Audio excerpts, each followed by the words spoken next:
flight another. Ito, finally going to Bali na, guys.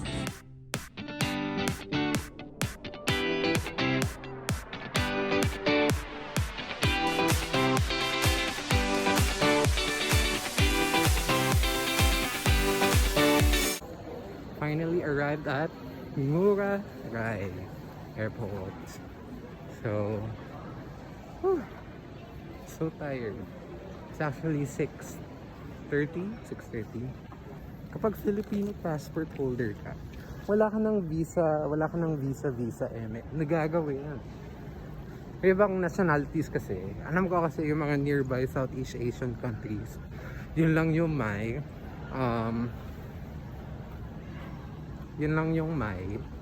pa-visa. Yeah.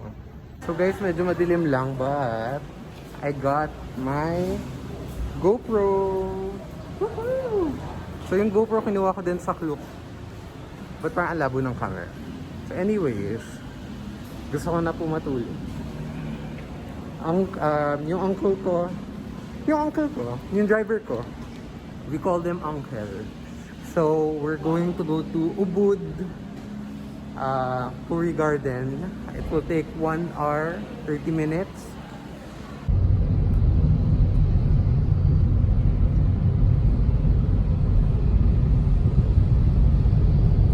Hi uncle.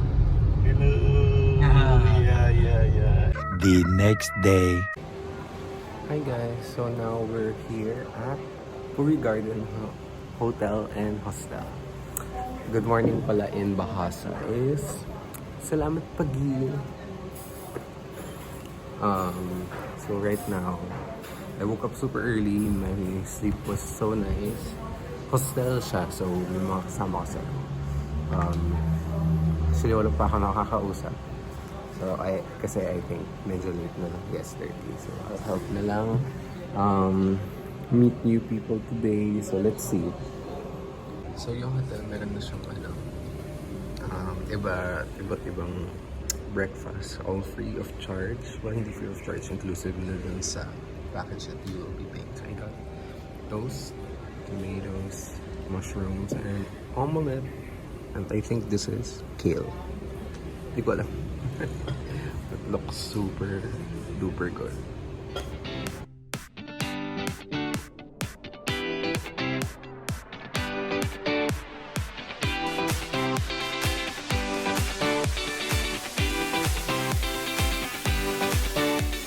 So, just a bit of tour. So, yun yung parang main dining hall. Yun yung pool. I'll get a better view na lang later. And then yung mga dorms are here. So, medyo malaki naman siya, guys. So, it's called Puri Garden Hotel and Hostel. I'm staying at Lovina. Yan, habang walang tao, let's do quick room tour. So, hostel siya. Huwag po tayo matakot dun sa pelikulang Hostel. So, in this room, there are 1, 2, 3, 4, 5, 6, 7, 8 beds. So, akala mo na masikip. Kasi parang, uy, ang dami. 8 beds. Pero, malaki naman yung space. So, pagpasok ng door, actually bed ko na. Di ba, ang gulo ng kama ko. Nandyan lahat ng gamit. Umalis na yung mga katabi ko. Yung nagstay dito, her name was Amba from New London. And Sophie, na hindi naman ako kinausap. So, ano ba yung amenities? So, grabe, nung gabi, super lamig dito. And then we have fans. Siyempre, hindi nag-aircon sa umaga kasi conserve energy.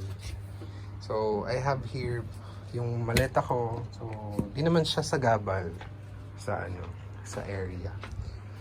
And then this is my locker since I'm bed number 2.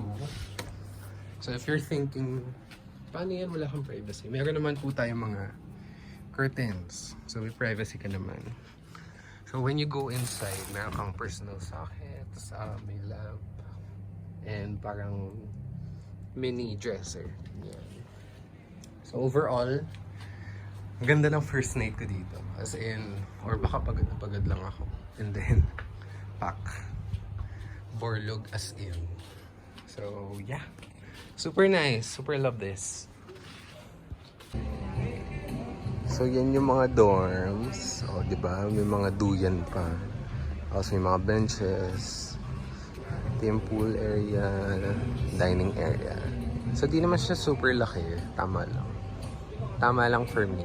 Wah!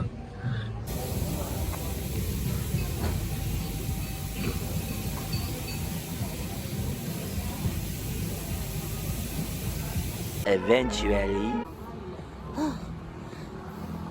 Oh my God!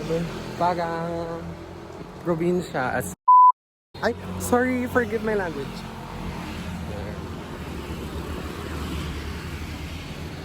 So, the first thing that I'll do is Sacred Monkey Forest. Sorry naman. Sabi ko hindi ko gagawin that. Yun po yung pinakamalapit dito.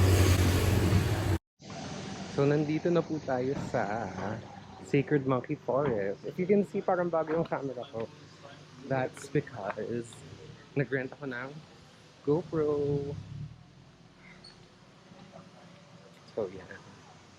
By the way guys, kapag may nakikita kayong ganito sa lapag, parang ano yan, sacred offering. So, something that you have to avoid stepping on, ganun. So, information and ticketing muna. Let's see how much. So guys, ganito yung presyo niya. International. Siyempre kapag foreign ka, it's 80,000. So guys, ganito yung ticket. So, 80,000 rupiah. So, ganito yung entrance siya guys. Teko, kakabahan ako mamaya. Pero sabi, don't run and don't panic. Parang aso lang yan. Kapag kinabahan ka, hahabulin ka. So, buti nga ang ganda ng weather for today. Kasi, actually rainy season na. Malay ko ba? I love La Mesa Water Dam. Chagat. No.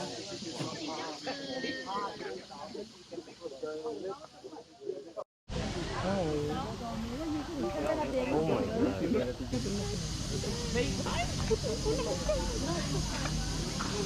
Nanguha sila ng gamit. O, diba? Hindi naman siya, hindi siya zoo. It's more of a sanctuary. So they keep track of everyone. Grupo. Nice. Diba? Doon tayo sa ethical. So nag-selfie ako with the monkey. Oh my God, hindi naman sila scary. As in, feel ko naman sanay na sila sa ganun. And with people, syempre sa dami naman ng tourists dito, diba? So, oh my God.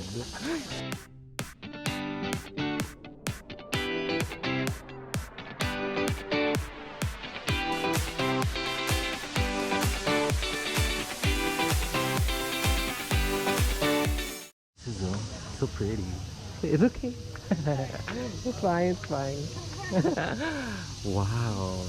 So pretty. Hey. Just hanging out. Ay, ala ko tatalunan ako. Ay, hindi ko na kaya. Ang exit ay pinto. O, diba? Yung totoo lang, nasa Pilipinas talaga tayo. Wow. Wow, the view here is spectacular. Spectacular? Spectacular.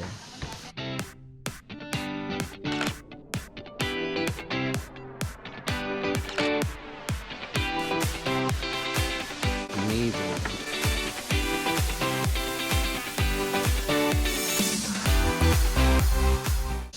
Okay, 1 hour, halos 1 hour 30 minutes na ako dito. I think I'm good.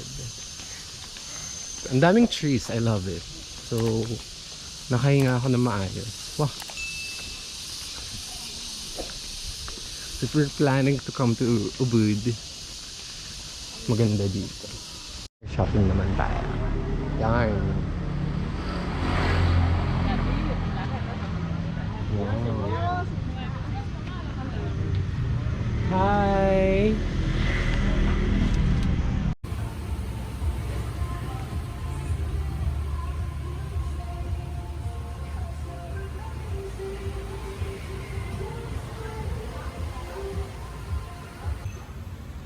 So let's try. Let's put on.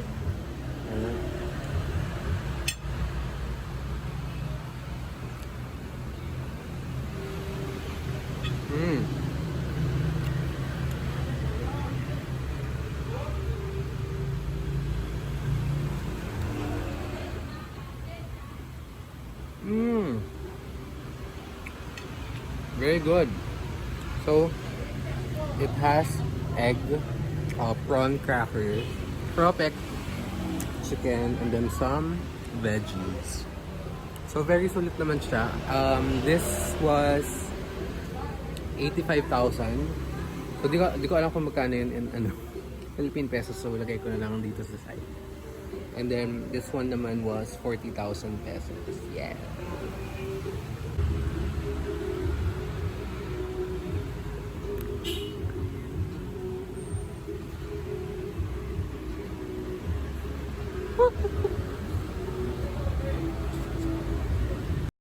So ito yung bill.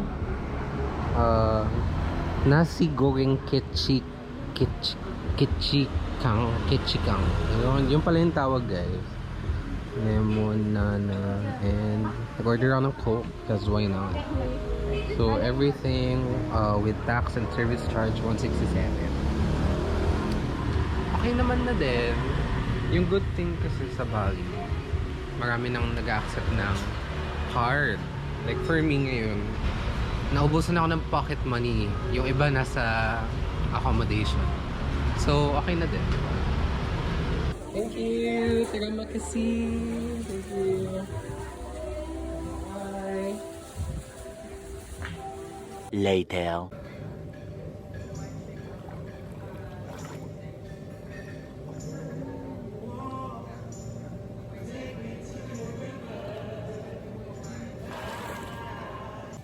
Nagpa-sign up ako ng mani-pedi. Siyempre making the most out of the services. Char! Manicure. Terima kasih! Sama-sama!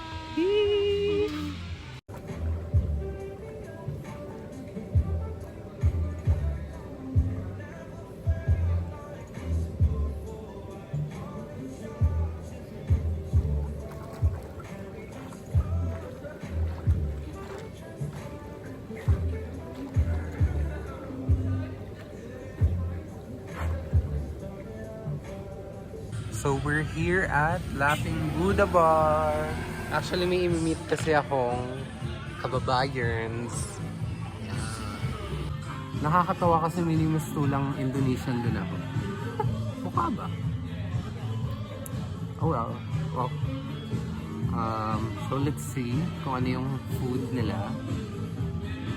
Actually lagi ko ito narinig. We have a WhatsApp group kasi. And parang ilang beses ko na siya naririnig. So, let's try. Later that same evening.